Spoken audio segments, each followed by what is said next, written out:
Joyeux Noël pour aujourd'hui, cet apéritif théologique qui est sous le signe de la natalité. Joyeux Noël. Joyeux Noël et puis bonne année, hein, parce qu'on n'aura pas l'occasion de se revoir d'ici là, je pense. Donc, c'est aujourd'hui le jour des cadeaux.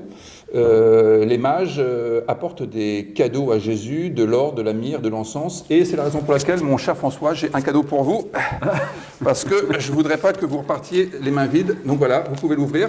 Pendant que je rappelle que les mages apportent donc de l'or, de la myrrhe et de l'encens. Pourquoi de l'or, de la myrrhe et de l'encens ? Ben ça représente... Attendez, laissez-moi ouvrir le cadeau déjà. Oui, arrête un peu votre émotion. Ah voilà, Hannah Arendt, il manquait Hannah Arendt dans mes lectures. La liberté d'être libre. Bon, alors, qu'est-ce que ça signifie ce cadeau ? Et les cadeaux de Jésus ? Les cadeaux. Les cadeaux, déjà, je pense, montrent un intérêt que celui qui vous donne... êtes ému. Oui. Très bien.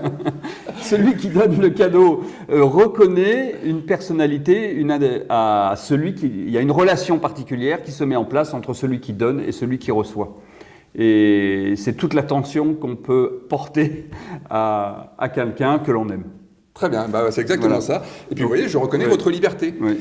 Donc on peut se dire avec Jésus, ça marche de la manière suivante. L'or, c'est le symbole de la richesse, de la puissance, et ça peut désigner la royauté, la souveraineté de Jésus.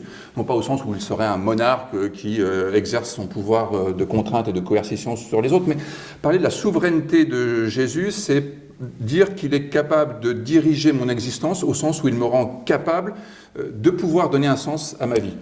La myrrhe, c'est ce qu'on utilise pour embaumer les morts. Et du coup, ça a un rapport avec l'humanité de Jésus. Je trouve que c'est intéressant de dire l'humanité de Jésus parce que ça signifie qu'il est comme nous, il partage notre condition, et donc tout ce qu'il a vécu, on peut le vivre nous aussi.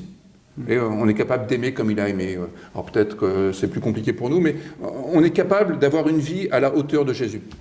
Et puis l'encens, c'est ce qu'on utilise pour la prière au temple de Jérusalem, ça désigne sa divinité en fait. Donc les trois cadeaux que l'on donne sont une sorte de présage sur la vie de Jésus, puisque ces cadeaux, on les donne à sa naissance. Alors, oui, présage ou reconnaissance. Bon, il faut se dire que les textes ont été écrits après la vie de Jésus. Oui. Donc c'est une façon de dire, voilà ce qu'est la vie de Jésus. C'est un peu comme un sommaire. Et on annonce finalement ce que va être la vie de Jésus, alors à travers ces cadeaux. C'est pour ça que, alors il y a plusieurs écoles dans les familles, des fois ça se déchire pour savoir quel genre de cadeaux il faut faire. Est-ce qu'il faut faire beaucoup de cadeaux ou est-ce qu'il faut faire des cadeaux qui ont du sens ? Alors peut-être qu'on peut faire beaucoup de cadeaux qui ont beaucoup de sens. Mais ce que je trouve intéressant, c'est que là, ça dit bien le fait que je fais attention à toi, effectivement, et je te reconnais à travers ce geste du cadeau qui dit quelque chose de toi et qui prolonge quelque chose de toi. Je ne viens pas là pour combler tes besoins, je ne t'ai pas acheté une Switch, etc.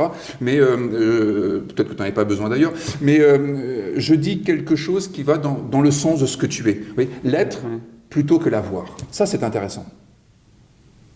Bravo. Bon, joyeux Noël, profitez bien, et puis aimez ceux que vous aimez, aimez les autres aussi, et puis on se retrouvera d'une manière ou d'une autre l'an prochain.